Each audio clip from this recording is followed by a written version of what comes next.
Oke, nah, Assalamualaikum warahmatullahi wabarakatuh.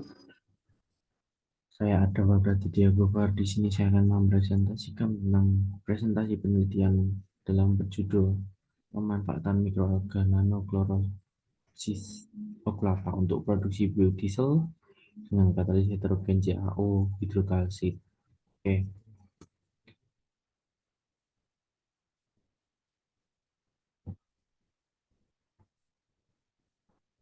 yang di sini saya akan membahas tentang pendahuluan, rumusan masalah, tujuan, topik, metode penelitian dengan kata kunci biodiesel, mikroalga, dan nanochlorosis oculata. Di dalam penelitian ini, saya fokus tentang peningkatan konsumsi energi dunia dan penurunan ketersediaan sumber energi yang terjadi per tahun sejak 2010 berpotensi menimbulkan kelangkaan bahan bakar. Kendala yang selalu dihadapi adalah ketersediaan bahan baku yang sustainable dan non-edible. Salah satu bahan baku yang sesuai dengan kategori tersebut adalah harga, karena saya memilih harga sebagai sumber energi yang terbarukan dan dapat diperbarui. Indonesia sebagai negara tropis mempunyai peluang baik untuk pertumbuhan alga tersebut, karena dengan negara maritim yang sangat luas dan berpotensi dalam alga yang sangat berlimpah.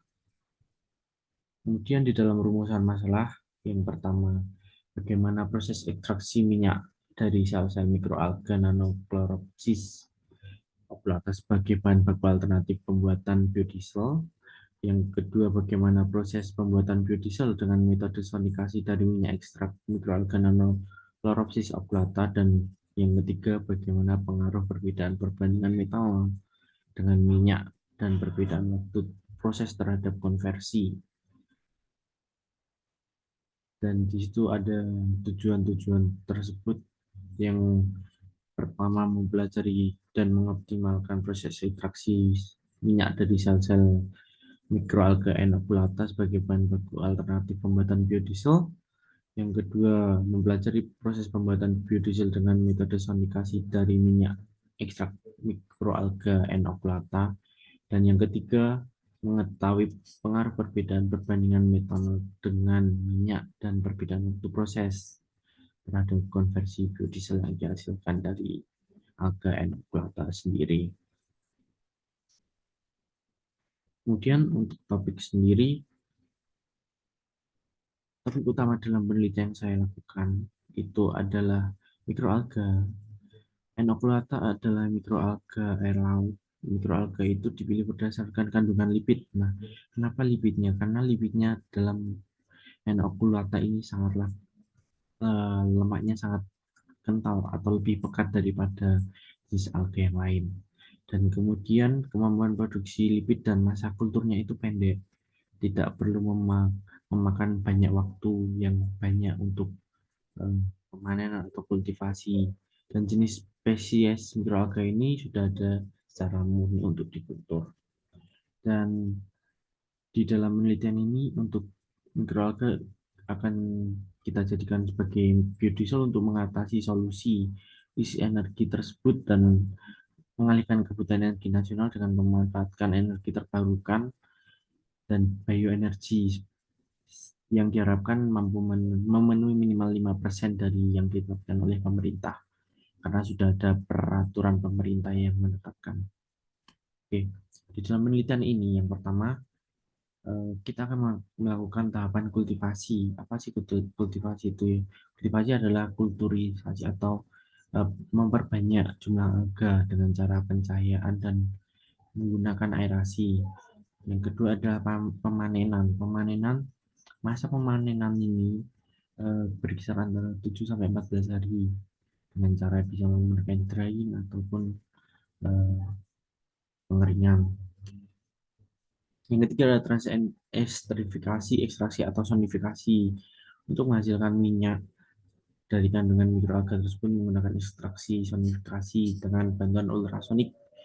Dan yang terakhir adalah uji analisis setelah perbandingan kualitas dari hasil penelitian yang kita dapat. Dan setelah itu kita gunakan perbandingan dari minyak dan kandungan-kandungan yang di dalamnya seperti etanol, metanol, dan kandungan berapa sih alga yang kita dapatkan atau kandungan yang kita dapatkan minyaknya tersebut. Kemudian untuk yang selanjutnya jadwal penelitian. Jadwal penelitian yang pertama itu nomor pertama persiapan alat dan bahan baku itu kita lakukan atau saya lakukan di minggu pertama pada bulan ke-1 dan tahap kedua kultivasi mikroalga dan sampel atau enokulata itu kita lakukan di bulan 1 minggu kedua 3 4 dan bulan 2 minggu 1 2. Kenapa 5 minggu? Karena kita itu ada trial dan error. Untuk mengatasi hal tersebut maka kita perlu spare waktu untuk minggu pertama kedua untuk kita trial ataupun error, dan minggu selanjutnya untuk kita trial ataupun error juga. Dan metode kombinasi ini sebenarnya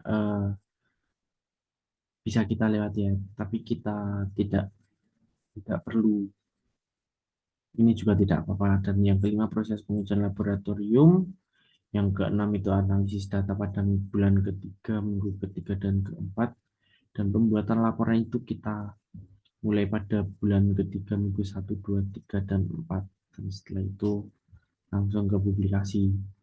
Dan terima kasih atas waktu yang telah diberikan.